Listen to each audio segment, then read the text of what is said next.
Hey guys, this is how to fix MLB Ballpark app not working. So guys, watch till the end as I discuss multiple solutions, and for Apple users, I will show a step-by-step guide on the left side of the screen. So guys, the first solution, just simply go to the Google Play Store and go for the search button at the bottom. And after that, go to the top and just simply search for the application. And now just simply tap on the app. And guys, when there is an update, instead of open, you should be able to see here update and make sure you're running the latest version of the app, and just simply tap on the three dots on the top right and make sure to enable the auto update. Now for the second solution, just simply go to the settings into your device and just simply go to the apps. And after that, just simply scroll down guys and try to find the MLB app. And just simply tap on it. And after that guys, just simply tap on storage.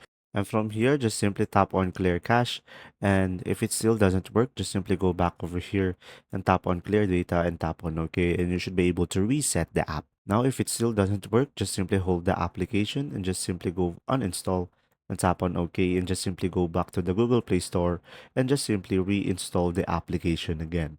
And there you go. If this video was helpful, guys, please like and subscribe. And if you have any issues with the app still, just simply comment down below and I'll do my best to answer it out. See ya.